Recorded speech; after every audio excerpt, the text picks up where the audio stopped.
Michelle, welcome. It's been a long time since you've been on these airwaves. A lot has changed, and so I want you to introduce yourself in the way that you want to be known to this audience today by asking you the questions, Mm. who are you, 7 times. So, Michelle, who are you? This is always the trickiest thing for me to answer because I have so many I contain multitudes. Mm, But I would like to introduce myself to your audience as someone who is creating a new podcast called I Feel That Way Too, and asking tricky questions about life and wanting to explore courage and community together. That's sort of been the through line of my life over the last, I want to say, a decade. yeah. Has been around courage and community and complexity. So I think that sums up my work and my life. Who are you? Well, I am also a Korean American queer person who immigrated to this country when I was 13. And I all of my lived experiences and identities inform the way that I exist in this world and the way that I do my work. So that's a huge part of who I am. My Asian identity, my Korean American identity, my queer identity, my being a cis woman, um, and now also someone who is in my mid end of late 30s, mid end of mid 30s, let's call it that.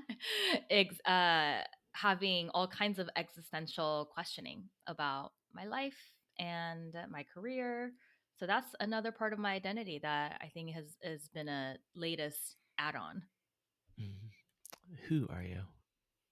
I'm a writer, I'm an author. I write to process and I write to connect with people. Mm, who are you? I'm a cat mom. I Mm, have two adorable wild orange cats who I adore, and they've been a huge source of joy and grounding for me. who are you? I am a daughter. I am a daughter of two immigrants. I am a partner and a wife. I am a sister and an auntie. Lately, I've been calling myself earnest millennial because a lot of folks that I hang out with who are Gen Z or even other millennials say, you're just a really earnest person. And I don't know if that's a compliment, but yeah, I do tend to be quite earnest and sincere in everything that I do. I imagine that's relatable to everyone who's listening to this, especially in this audience. But I'm not supposed to interrupt. Just who are you? Two more. Who are you? I am someone who is a work in progress, grappling with what it means to be human, who is also trying her best to heal while connecting with other folks who are also in the process of healing. Mm. And finally, for now, who are you? I am someone who is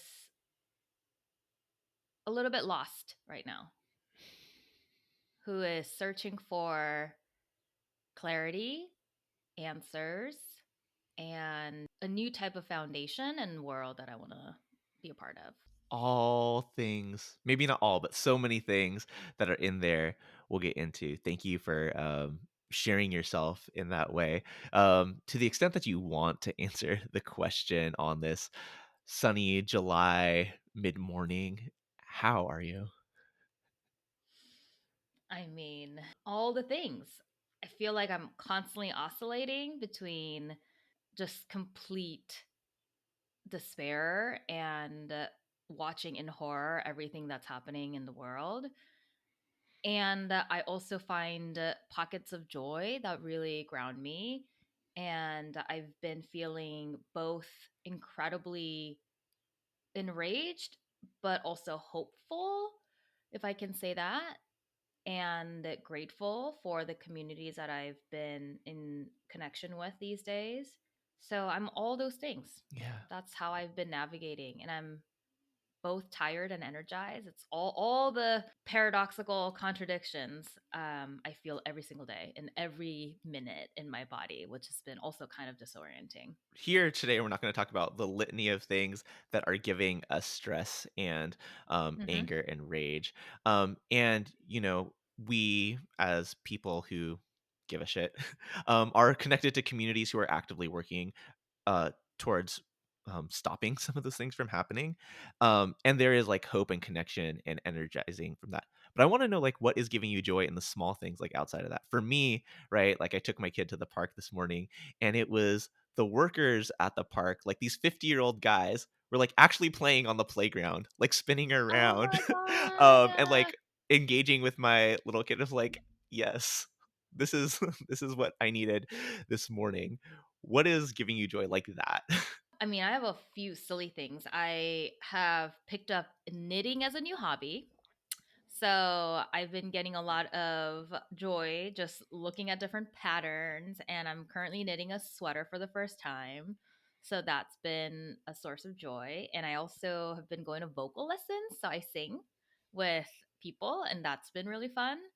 And yeah, those are two of my hobbies that have been giving me joy. Right, and I think making time for either noticing the little day-to-day things or actively engaging in things that are giving us life in the midst of, like, Mhm. all the organizing, the activism, the work, the day-to-day grind of survival under late stage capitalism, like, are important to highlight so, like, people remember to do them, like, so we remember to do them.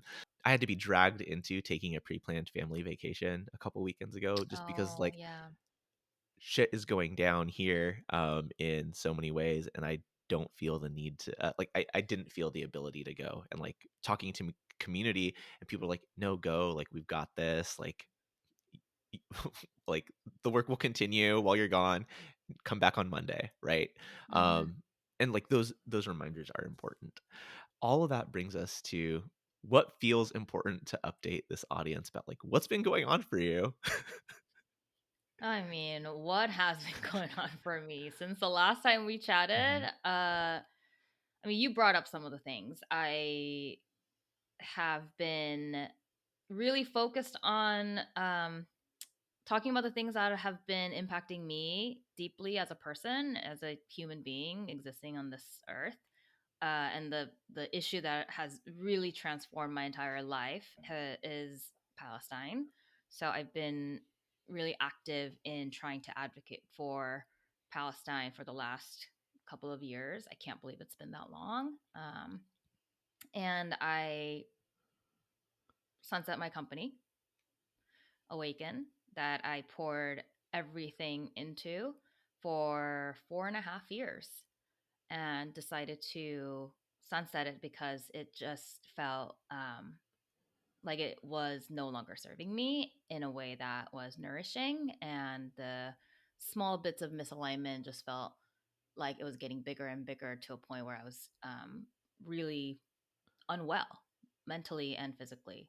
So I sunset it without telling anybody because I think there was a lot that I needed to process privately. So I only recently announced it to my newsletter people years after I actually sunset it. And then I went through a period of just feeling really um, lost, where I had multiple years of being what I would consider a very successful public speaker. And even without the company that I was running, I was being invited to big stages to talk about my book and my perspective on DEI.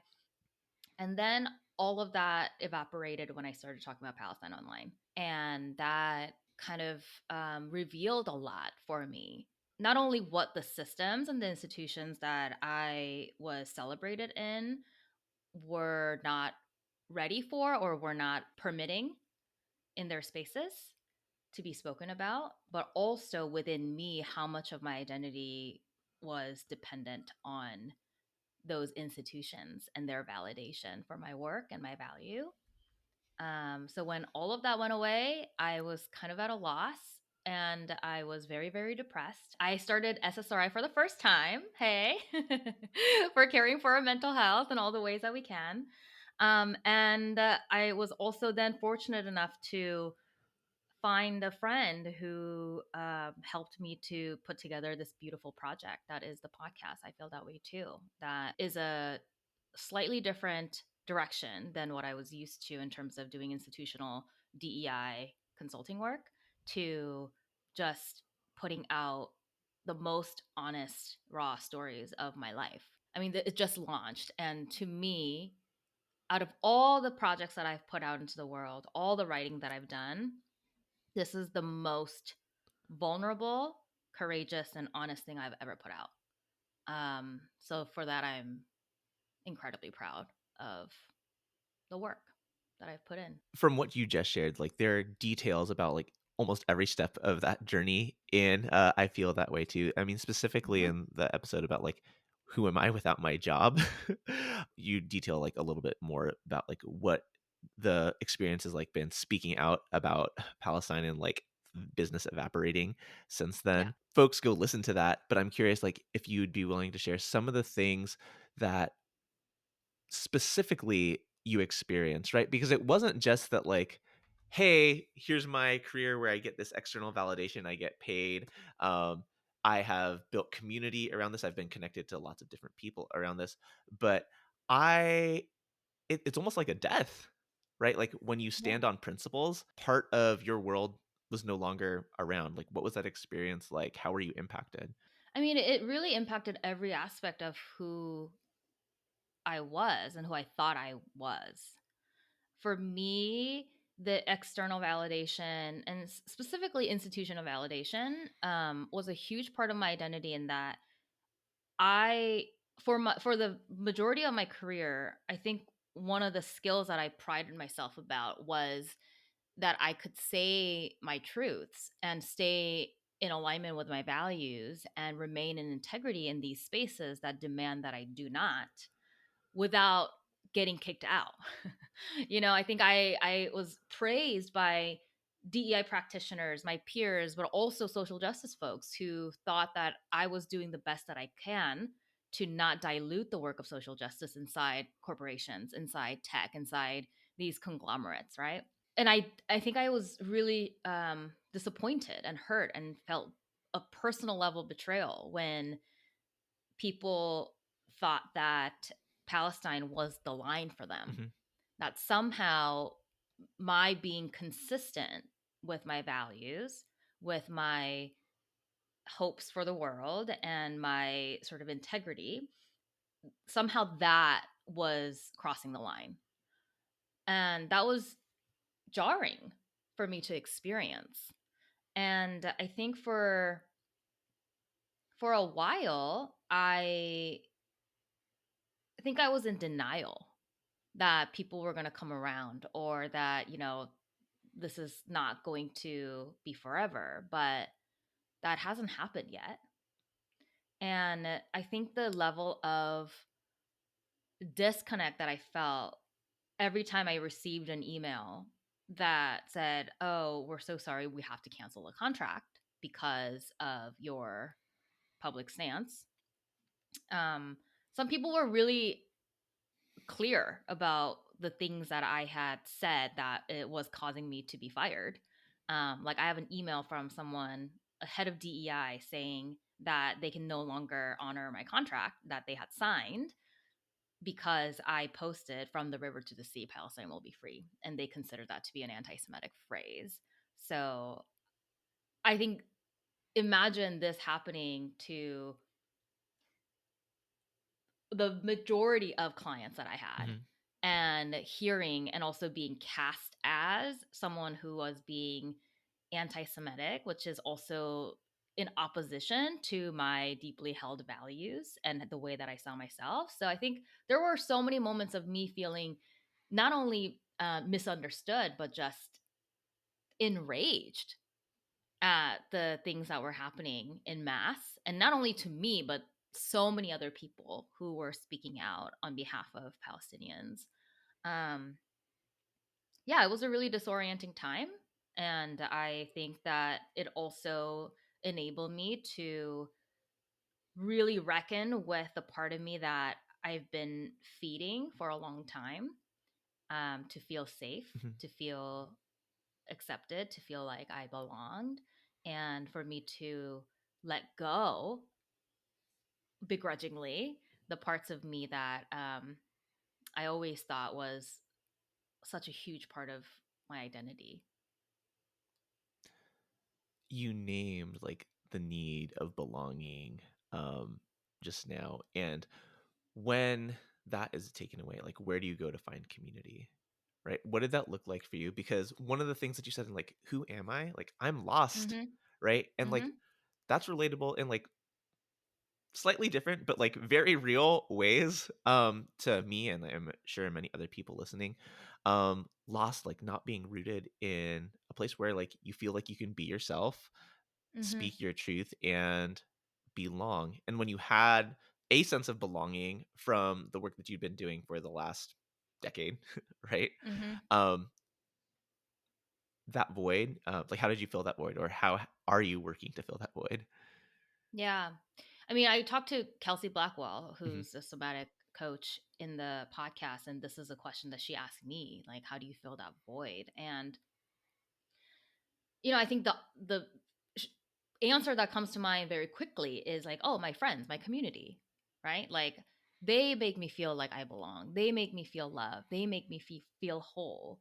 And I recognize that I'm also searching for other people to make me feel whole when I feel rejected by these institutions. And that's been the pattern in me, is that like my sort of orientation is I need to feel like I am valued, mhm. that I am wanted, that I am relevant by someone, some entity, whether it's my friends, my community, my followers, my clients.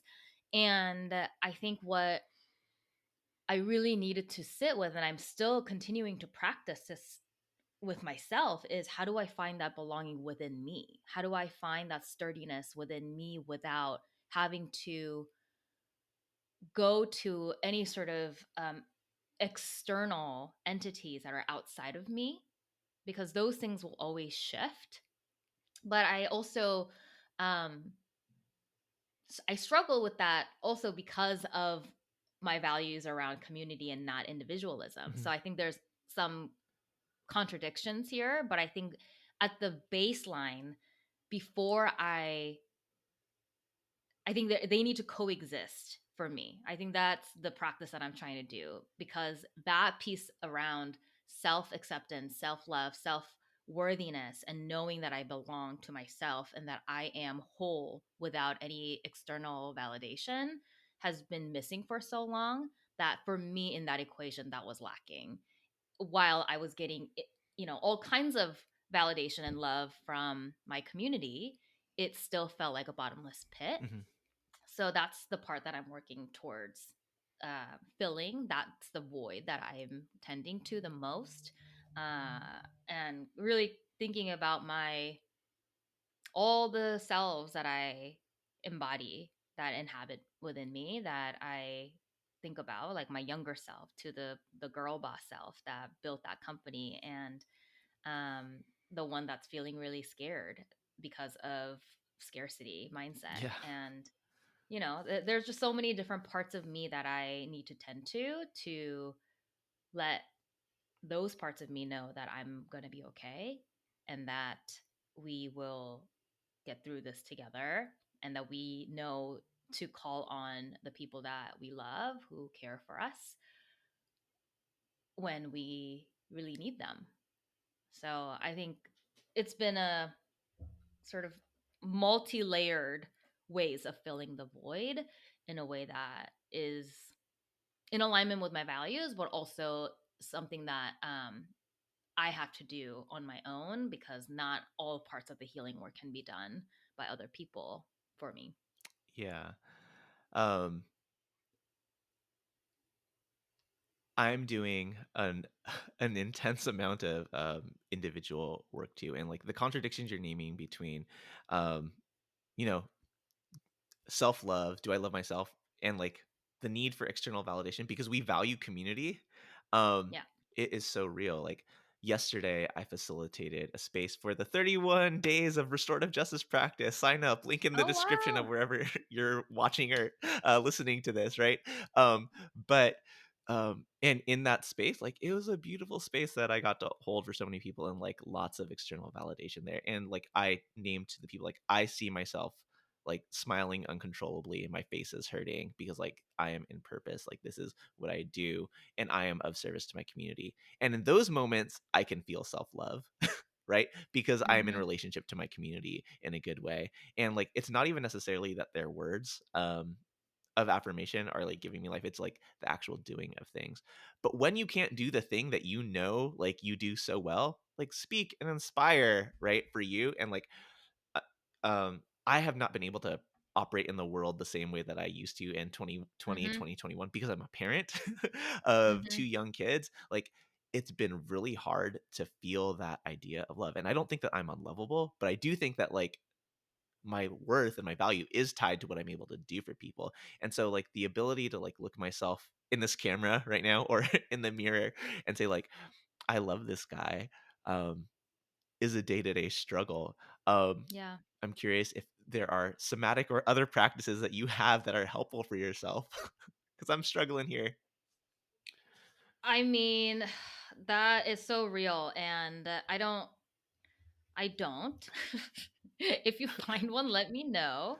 I mean, there are just so many different practices that I know people do, right? Like whether it's meditating, whether Mhm, it's journaling, whether it's therapy or walking in nature. There's just so many practices that we can lean on to center ourselves, to be present with ourselves, and to sit in that feeling of um, disconnection and the longing for that love and praise, that feeling needed, feeling like you have created an impact for other people. And I think that's another thing that it's like for a lot of people who have a 9 to 5 job who that's not related to their social purpose, their social justice purpose or broader community impact. I think that's a little bit different. Like when I was working in tech or management consulting as a full time worker, it wasn't that I needed to be impactful, right? mhm, But somehow, because my work has been revolving around community and social impact work, it almost makes me feel like what am I useful for if I'm actually not making a difference? yeah, If I'm not, and the validation from the community part is actually a really important aspect of doing this work well, right? Like it doesn't matter if we're just doing stuff if it's not actually landing in a way that people in marginalized communities need. That's not something that we mhm, teach, right? Like intention versus impact. And it's like that two-way feedback is so important. It's not that I'm just pumping out content for the sake of making content. It's that I want to be an advocate. I want to write something that resonates with people so that they feel more seen. So I think untangling that from my self-worth has been really hard. That even when I am not making an impact that is visible, that is felt through my body, that somehow that doesn't negate my need for belonging, and that doesn't negate my inherent worthiness and my inherent um, connectedness to all other beings. That's a daily reminder that I also have to make for myself. yeah. And it's not, I haven't, like I said in my intro, I have not figured it out. Like I am swimming in this with you. Yeah. I would say, do I you am, believe it? Because like, it sounds right, but I have a hard time yeah, believing that. right. Yeah. Right. No, I believe it. I believe it. And it makes sense in my Mhm, head, but do I feel it? mhm, Do I feel it in my body to a point where I am not spiraling out of control, right? Like yesterday was a bad day for me. I had a down day. I felt like, yeah, I'm really proud of this podcast, but are enough people listening to it? Will we be able to get more funding to be able to do another season? Um, I I don't know what door will open from this. Do I need to look for a job? Yeah. Right? Like I am spiraling here. And so this morning I woke up and I was like, you know what? I haven't journaled in a minute. And let me just write some stuff down. And I think I don't know what that practice is for you, but for me is I journal, and then if that doesn't work, I call my friends to kind of put things into perspective for me, right? That it's easy for me to start spiraling just looking at what is true on the screen today. But when I start to zoom out and start to look at what it took me to get to where I am Mhm. today, that helps me to feel a little bit more grounded. That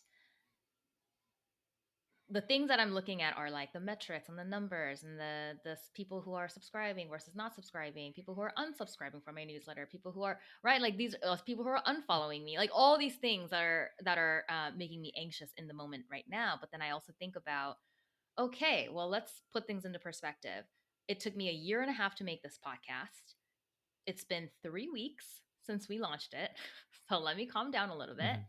But more than that, the things that I was able to do in the making of this podcast, the healing work that I've been able to do within myself, the healing work that I've been able to do with my mom, the healing work that I've been able to do with my partner and my friend that I had a rupture with, Mhm. all because of this project that created that container within which I can do that healing work.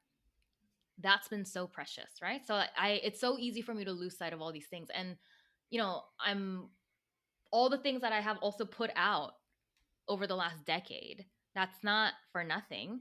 That I'm not I'm like, I think the thing that I have to remind myself is like, I cannot fall into this vortex that has been created by like Meta and Instagram and LinkedIn, where everything that we post just kind of disappears into a vacuum. And now we have to start all over again because people don't remember all the shit that we did in the past, right? But how do I not fall into that trap of momentary satisfaction, the momentary relevance that is so fleeting, that I'm always trying to catch up with, that I'm trying to not fall behind, but root myself in all the work that I have done, not just putting up a carousel on Instagram, but like the real sort of deep work that I've been doing within Mhm. myself and in my life, right? So that's been helpful for me. So that's something that I constantly have to come back to, is around the journey, like how far I've come actually, and what I've been able to gain, and what Kelsey talks about, the finite self that is, of course, worried about the bills, of course, worried about all the things that are happening in the world, and the very practical realities that we are living in that also coexist. And that also that has a dedicated time for me to spiral about. And I do work around just brainstorming with friends who are in similar Mhm. spaces, or really thinking about strategically how I can design my life in a way that feels a little bit more in alignment, but also will give me the relief that I'm looking for in terms of those very practical concerns around scarcity and money and things like that. So I think just trying to find the right balance so that I can keep doing the thing that I love and think about what's going to give me that relief, so that I'm not spiraling to a point where I am in a paralysis. Yeah. I think so many of those same things, and I think, one of the things to name, at least for myself, and I imagine somewhat similar for you, like, we have partners who, like, also make money. And so that's, like, been a little bit like Thank goodness. it's Yeah. given, like, cushion to be able to process some of those things, and, like, the privilege of that where it's like, no, like, we needed to find jobs yesterday. Yeah. um isn't the thing. And don't get me wrong, I'm still job searching. And if you're looking for people who are and if you're someone in an organization who's looking for restorative justice specific work, getting rid of disposability culture and uh, punitive culture, holla at your boy. But when we think about like, yeah, like the work that we're doing for ourselves is valuable, right? The work that you're doing with your mom is valuable. You detail a lot of that in the podcast. Mhm. You detail like, hey, are we friends if we politically disagree in the episode that released yesterday at time of recording? And you know, some of what you spoke about in that episode is what had me hesitant to reach out to you.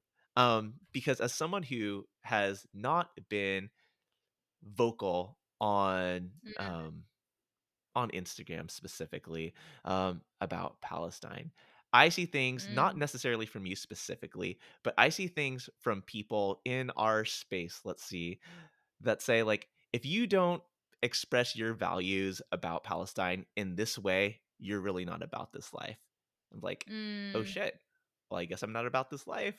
If that's what you think of me, are we in relationship? And when I hear mm, that as probably a well-intended call out or call in to action, the impact of that framing is like isolating, punitive, and disposable. And so like I shared with you like when I first texted you like, hey, like can we do this? And like, you were like, yeah, totally. You're the homie. I was like, oh shoot, like, are we friends? Like, even though we haven't like had this divide. And I mm, know like the relationship that you and I have is not the same as the relationship that you detailed in the podcast.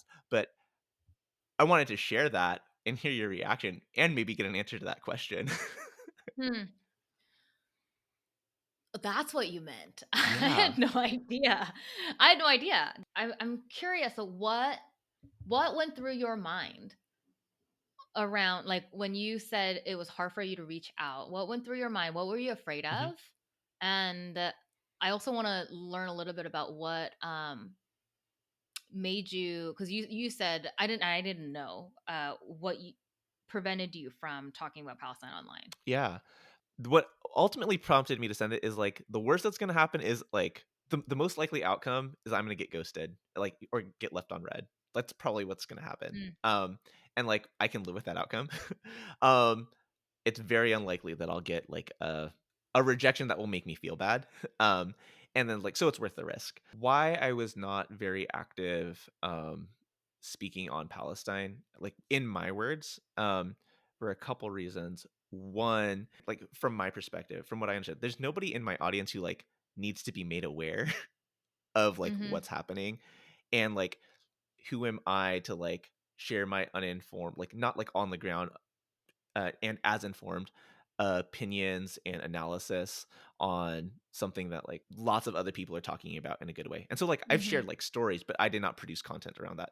I also wasn't producing mhm. content a lot anyway, Yeah, yeah, because of the mental and creative drain that like parenting 2 kids under yeah. 3 is, and, like, that's been a struggle for me in my business, and, like, I got stuck in and I'm still, like, working through, like, the perfectionism of, like, I need to put out this content that leads to this funnel, that leads to this offer, and, like, I don't wanna just, like, put content out for, like, content's sake, and until, like, I had those things in place, I didn't feel that that was right.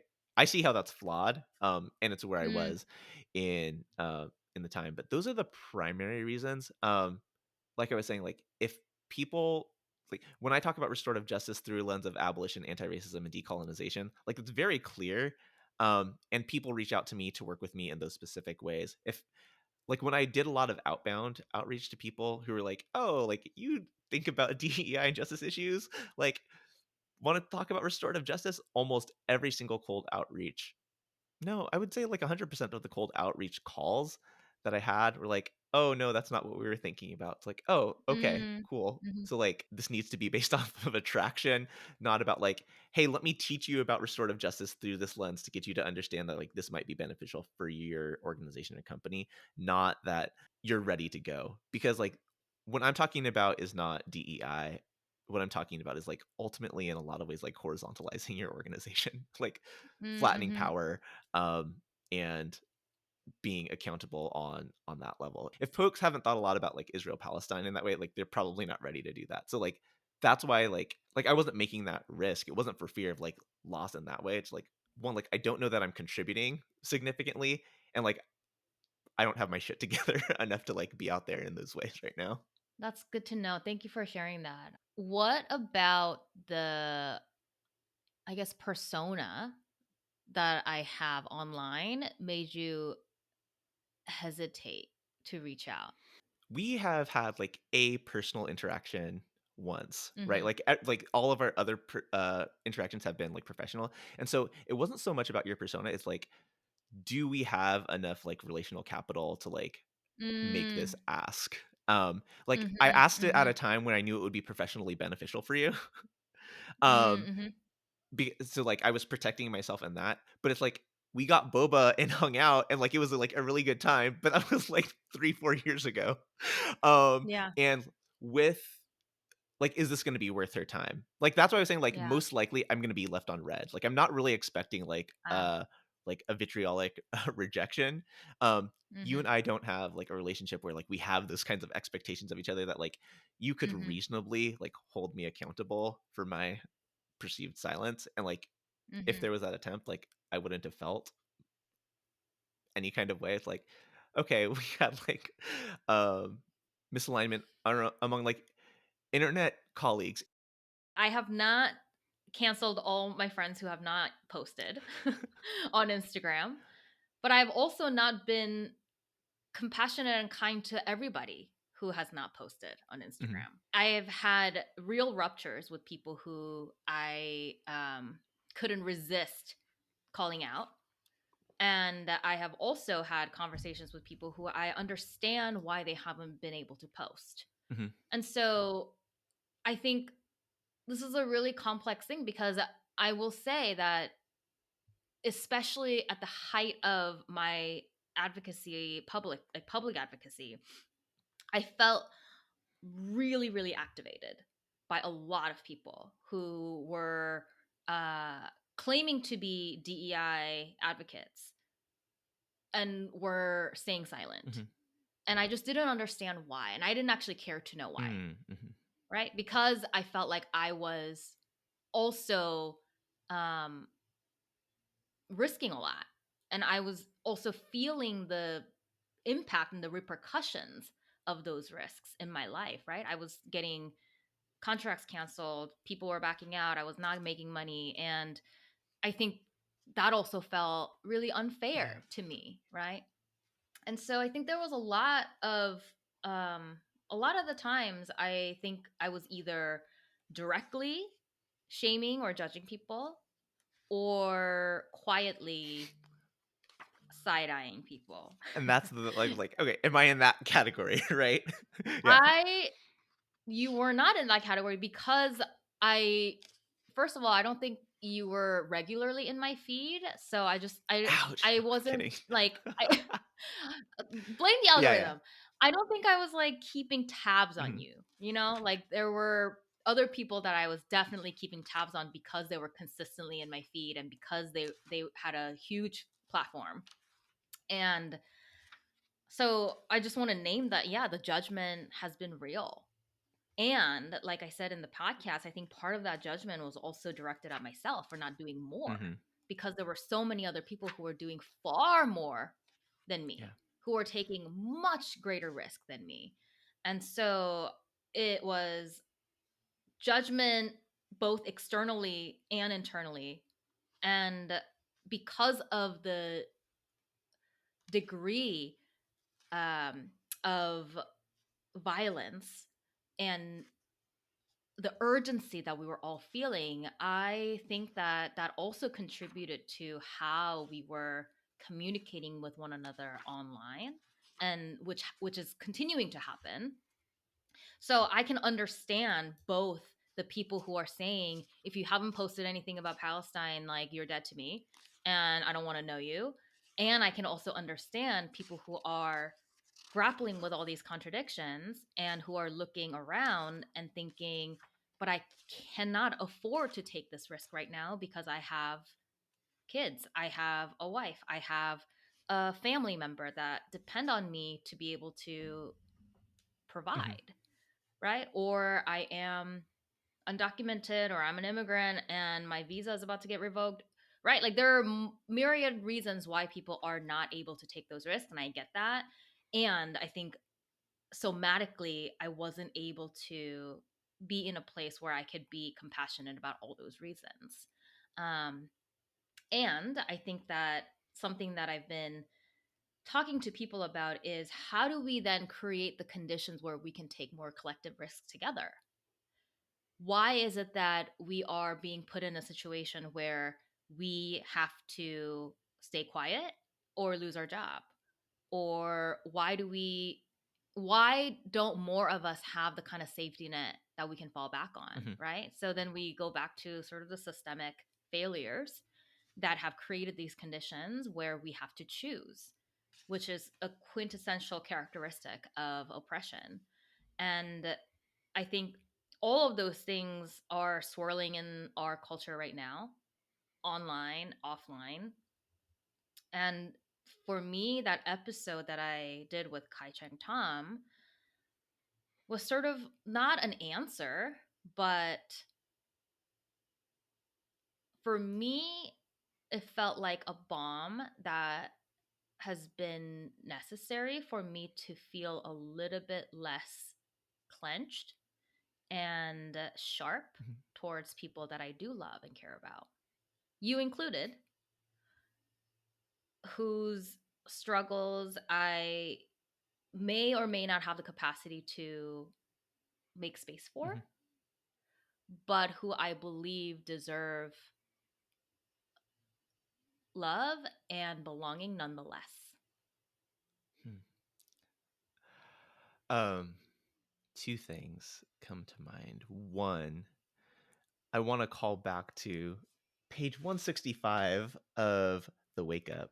Oh shit, you're gonna throw my words back at me. Not and not word for word, but like the story here is when you left your company in solidarity with your Ah, colleagues, right?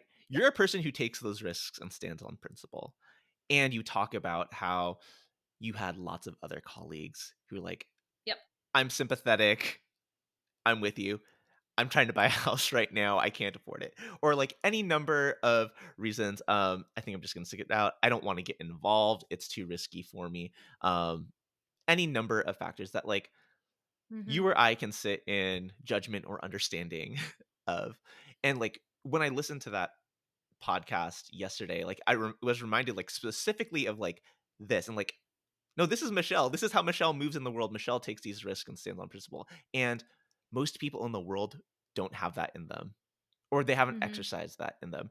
And Mhm. when I see people like us on Instagram communicate about values and the way that we represent, I worry a little bit about the impact of our words like being the well-intentioned call outs. And like it's not just about like Palestine and Gaza. Mhm. It's about any number of like your feminism's not real feminism if XYZ thing. You're Mhm. not a LGBTQ ally if you don't XYZ. You're not a disability advocate if you XYZ, right? Like those are moments that are intended to teach, but the Mhm. framing of those things is sometimes alienating people. Like, oh, I guess I'm not good enough. I guess I'm not welcome at the table. And like in this time where we need to be building bridges and coalition around any number of things because like shit is bad. um, Mhm. how do we communicate in principled um in kind and inviting ways that will help people like understand like or help people feel like what you were trying to communicate to me like hey deserving of love deserving of understanding education and encouragement to action for sure but I Mhm. sit in that tension a lot and social media if we speak about it like is not built on that nuance right it is built on like declarative definitive statements um Yeah. because that's what like you either like rage bait or like preach to the choir and people are like, yeah. Yeah. Yeah. Yeah.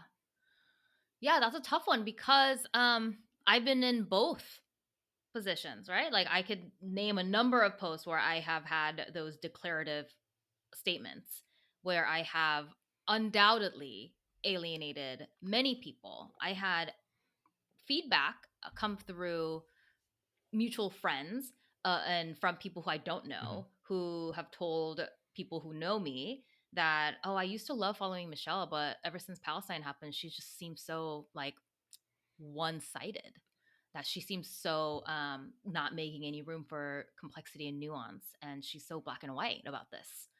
And so I had to stop following her because her voice is too Mhm. harsh. So I've been in both sides, and I think we have to make space for both, because when I post those things, I am not actually prioritizing building bridges.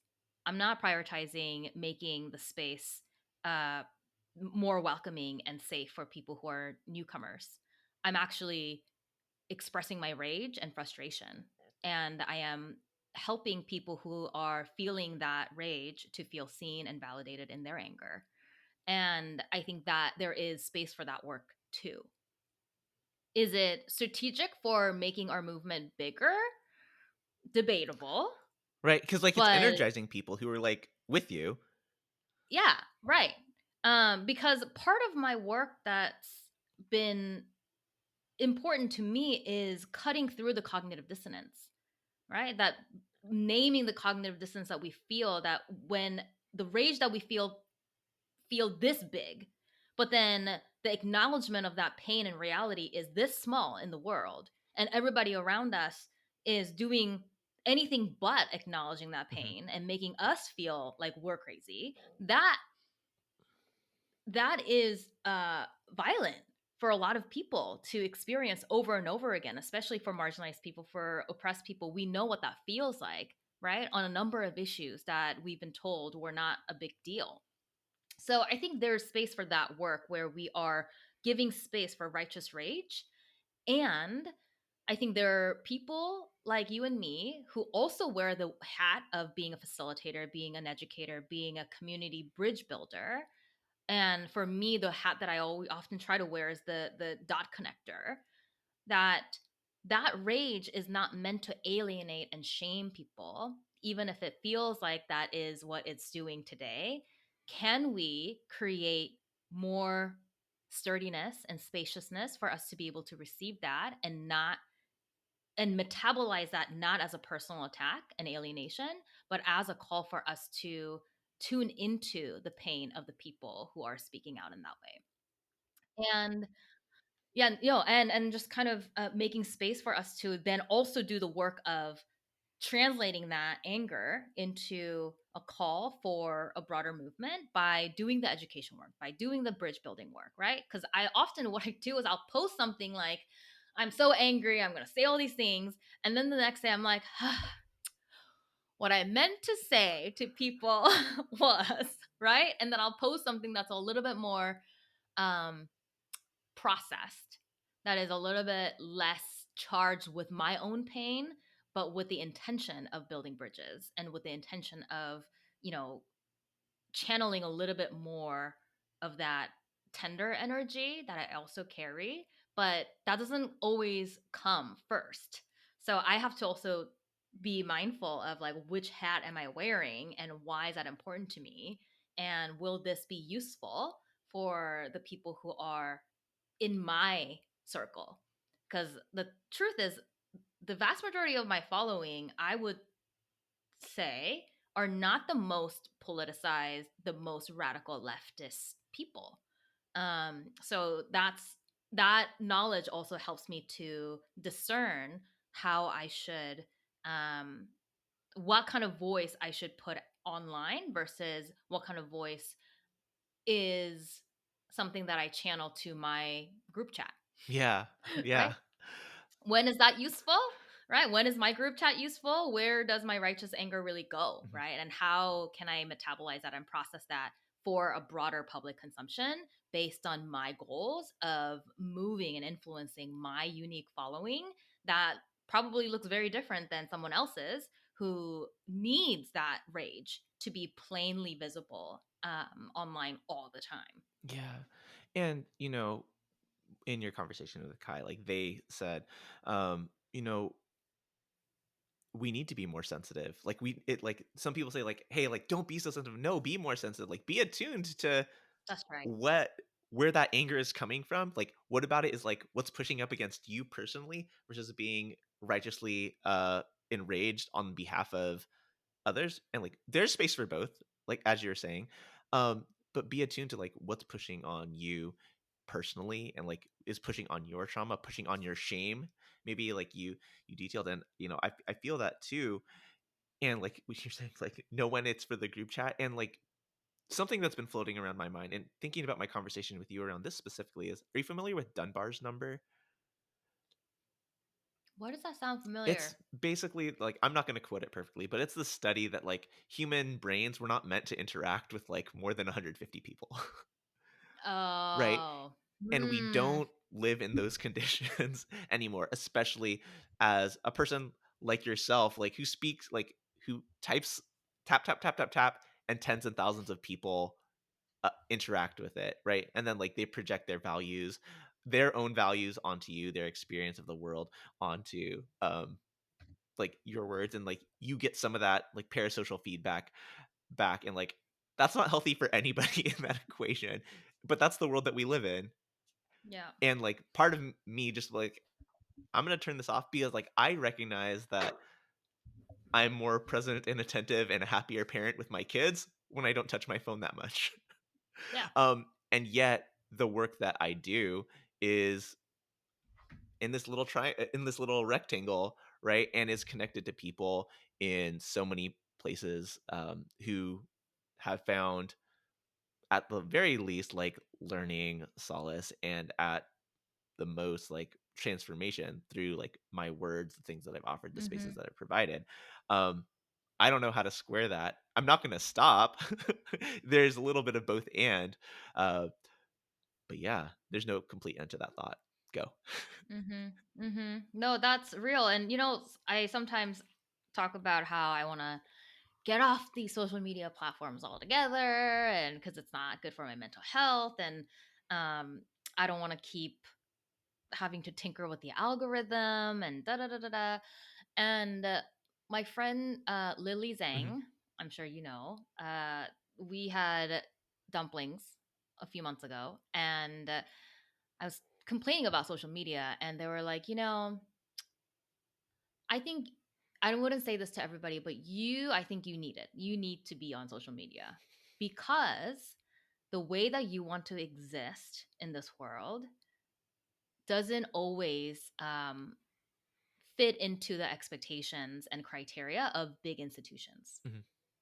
And you need to build platforms outside of those institutions and by connecting directly with the people.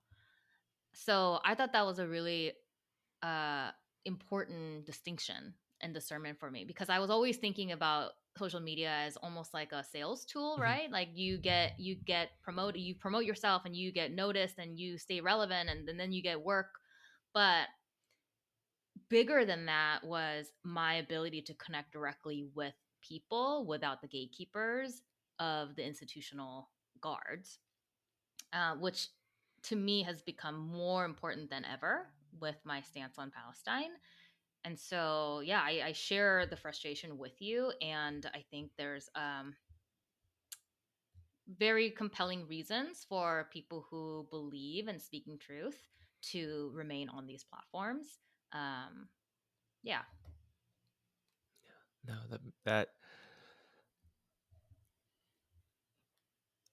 none of this is easy, and like none of these answers are definitive and forever, right? Like you were saying, feeling lost in process.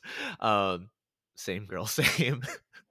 um Hmm. and I don't think that this conversation has given me any like perfect answers. Definitely more insight, definitely grateful for connection, reconnection. I'm curious, I was going to ask you this offline. Given what we've talked about, who, if you were to send this to one person or one avatar of a person, who do you really want to hear this conversation? Hmm.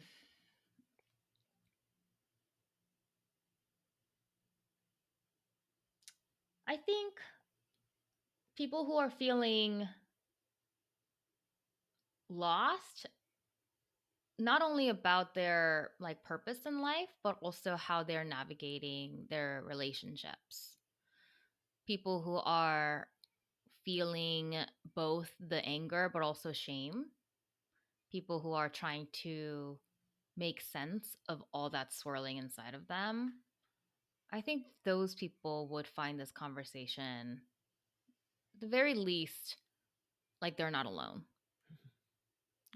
which is the whole purpose behind my podcast. But Yeah. yeah, and I really do wish that I have more answers, like more definitive answers that people are looking for, right? Like, how do I feel better about having to reconcile between my values and capitalism? I wish I had a like step-by-step guide. I wish I had a step-by-step guide for people who are feeling lost or people who are trying to navigate friendship ruptures. Mhm. Um, but all I can say is that there are so many different ways that we're all trying to make sense of this time. And I always find comfort and relief when I know that I am not alone in these experiences of feeling utterly confused and challenged. So, yeah, I would say people who are trying to make sense of all these things. Yeah. And you are not only providing spaces for people not to feel alone in the words of your podcast, but you're also providing spaces for people to be in conversation with each other, with you, and process how can people support you in that work in the ways that you want to be supported. Listen to the podcast, subscribe, and leave a review. That helps And subscribe to on YouTube, pe- like, subscribe. comment, Yeah, subscribe all the everywhere things, and including leave for here, right? comments, leave written reviews because that helps to make the podcast more discoverable for people. Yeah, and I don't know what door is going to open as a result of this, but I would love to get back on the road to being on stage with people and being in conversation. So if your organization or an event is looking for people to create that space, I'm available, you're available, good people are available.